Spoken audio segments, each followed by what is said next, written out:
കഴിഞ്ഞ 5-6 ദിവസത്തിൽ എത്ര ജമാഅത്ത് നഷ്ടമായി നമുക്ക്, എത്ര ജമാഅത്ത് കിട്ടി, എത്ര റവാത്തിബ് സുന്നത്ത്. 12 റക്അത്ത് നിസ്കരിച്ചവന് സ്വർഗത്തിൽ വീട് തരാന്നല്ലേ സഹോദരങ്ങളെ അള്ളാന്റെ ഓഫർ.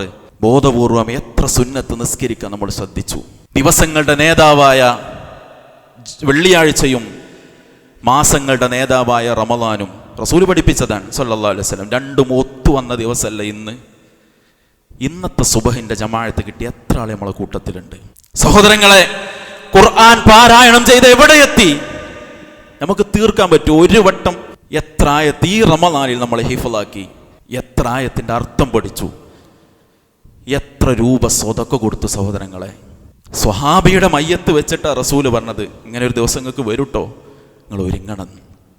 അതുകൊണ്ട് പുറമോടികളൊക്കെ വലിച്ചു കീറപ്പെടും. അകത്തൊരു മനസ്സുണ്ട്. 3 തവണ റസൂല് പറഞ്ഞു, അത്തഖ്വാ ഹാഹുന, ഇവിടെയാണ് മനുഷ്യരെ നിങ്ങളുടെ തഖ്വയുള്ളത്. അവിടേക്കാണ് റബ്ബിന്റെ നോട്ടം, അവിടേക്കാണ് റബ്ബിന്റെ നോട്ടം. ബക്കറ്റിൽ ചുരുട്ടിയിട്ട പണം എത്രയാന്ന് പടച്ചോ മാത്രമേ കണ്ടിട്ടുള്ളൂ, ആരും കണ്ടിട്ടില്ല. കയ്യിൽ കൊടുത്ത 1000ന്റെ കണക്ക് വാങ്ങിയോന്റെ അടുത്തേലും ഉണ്ടാകും. ബക്കറ്റിൽ ചുരുട്ടിയിട്ടതിന്റെ കണക്ക് പടച്ചോന്റെ അടുത്ത് മാത്രമേ ഉള്ളൂ. അവിടെയല്ലേ നമ്മൾ തോറ്റത്? അവിടെയല്ലേ സഹോദരങ്ങളെ നമ്മൾ തോറ്റത്? നമ്മളൊരു വിദ്യാർത്ഥി കാലല്ലേ മനുഷ്യരെ, ഒരു പാത്രത്തിൽ നിന്ന് പങ്കുവെച്ച് തിന്നൊരു വിദ്യാർത്ഥി കാലം.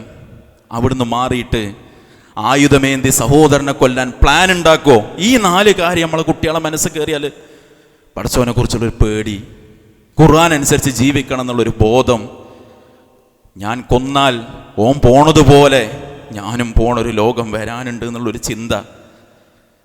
സ്വന്തം ഉമ്മാനെയും വെല്ലുമ്മാനെയും അടക്കം 5 എണ്ണത്തിനെ കൊന്നതിൻ്റെ കാരണം പറഞ്ഞാൽ എന്താ?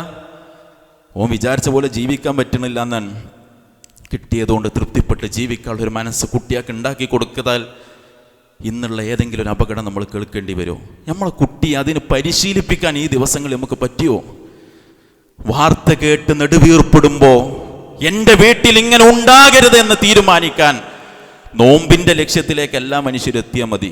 എൻ്റെ കുട്ടിയെ അതിന് പരിശീലിപ്പിക്കണമെന്ന് ചിന്തിക്കാൻ പറ്റിയോ സഹോദരങ്ങളെ? നമുക്ക് ആയുധമേന്തി സഹോദരനെ കൊല്ലാൻ പ്ലാൻ ഉണ്ടാക്കോ?